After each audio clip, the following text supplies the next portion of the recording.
В этом видео я порассуждаю о своих ассоциациях с разными мужскими именами. Сережа. Сережа – это ежик. Как ни странно, даже Сергей кажется мне колючим. Делу не помогает тот факт, что в детском саду у меня был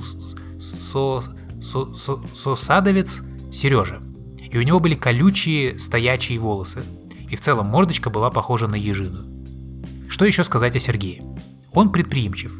Он часто за рулем и часто в темных очках. Сергей приспособлен к быту.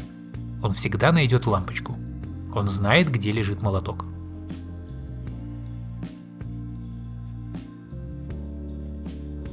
Женя. Несмотря на колючую «Ж», это имя кажется мне очень нежным. Евгений, в свою очередь, очень красиво. Причем, как-то, знаете, красиво и не пафосно. От Евгения веет молодостью. Ну и, конечно, кому не хочется иметь в своем имени слово «гений».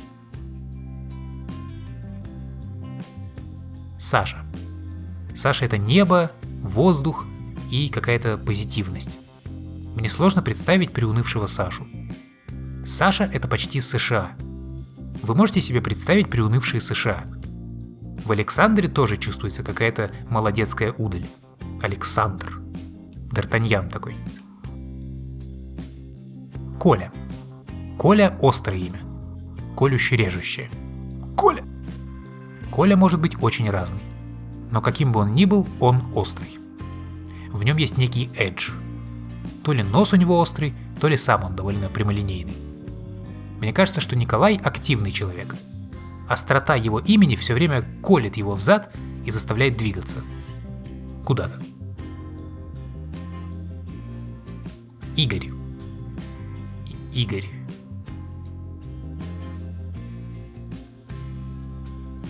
Андрей. Андрею нужен свежий воздух. Андрей – это огурец. Да, огурец – это самое точное. Свежий, вкусный огурец. Очень ароматный. И зеленый, конечно. Андрей и зеленый – это синонимы в моем словаре. Собственно, описывать черты характера, присущие Андрею, бессмысленно. Это все те же черты, что присущи огурцу. Миша. Миша – это милое, плюшевое имя. Миша мягок и округл. Все попытки Михаила в твердость и безапелляционность разбиваются об это имя. Мише хорошо быть ребенком. Повзрослев, желательно трансформироваться в Сергея. Леша. Леша близок к Мише, но грубее. Грубее и солиднее. Пухлый Алексей на Мерседесе – самая гармоничная картина после Андрея, жующего огурец. Олег. Олег коротко стрижен, худощав, на нем голубая рубашка и нос с горбинкой. Тоже на нем.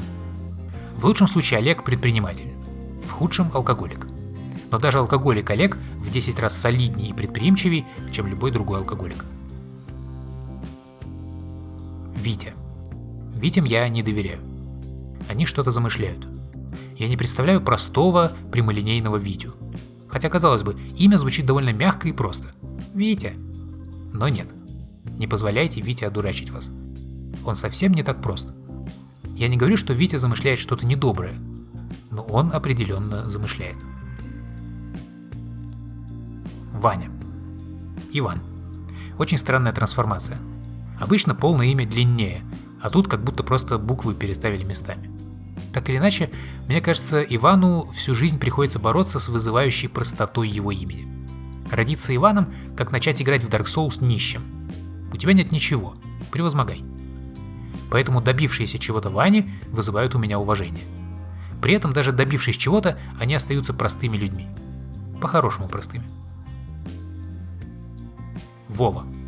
Если родиться Ваней – это играть в Dark Souls за нищего, то родиться Вовой – это быть первым зомбарем, которого Ваня убивает голыми руками. Если в Ване есть какая-то благородная простота, доблесть, то в Вове нет и этого. И эта вопиющая пустота может стать мотиватором для Вовы. «Ах вы суки», — думает он. «Вити, Вани, Андреи, кто вы такие? Почему вам должно доставаться больше, чем мне? Я вам покажу. Я покажу, кем может стать Вова». Артем. Артем – сморщенное имя. Маленькое и сморщенное. То есть оно идет новорожденному. Но ему ведь с этим именем жить. Мне кажется, выросший Артем превращается или в бандита, или в работника компьютерного сервиса. По возможности не будьте Артемами и не называйте так своих детей. Максим. Насколько мне не нравится имя Максим, настолько же нравится Макс. Макс – крутое имя. Йоу, Макс. В то же время этому имени нужно соответствовать. Мне кажется, социально неприспособленный, понурый Макс – это в 2 раза грустнее. Это прям какая-то ошибка природы. Так не должно быть. Дима. Вот эта звонкая «Д», с ней приходится мириться. То есть в полумраке этой жизни за столиками сидят люди. Переговариваются, пьют напитки, все спокойно. И тут входит Дима. Все взгляды сразу на нем. Диму сложно игнорировать. Дима удал и беззастенчив. То, что требуется для успеха во всех сферах жизни. Диму любят женщины и недолюбливают мужчины. С другой стороны, друг Дима – это незаменимо. Он всегда тебя выручит, всегда будет полезен. Он возьмет тебя под мышку и принесет к успеху. Никита. У меня всегда было ощущение, что Никита – это уменьшительно-ласкательная форма. Как будто должна быть полная версия этого имени. Какой-нибудь Никитон, Никитихон. Не знаю. Не знаю также, какой эффект такое имя имеет на человека. Видите, как и с Мишей, Никитой хорошо быть малышом. Но если Миша, вырастая, может стать хотя бы Михаилом, то Никита остается Никитой на всю жизнь. Это тяжелый случай. Нужна большая самоирония, чтобы жить с таким именем. Костя. Константин. Несмотря на очевидную костлявость, почему-то кажется мне доброжелательным человеком. По-моему, на Костю можно положиться. И еще он быстро бегает. Почему-то. Паша. Павел – это чувственный, творческий, позитивный человек. Вообще, это загадочное имя. Я не знаю, чего ожидать от Павла.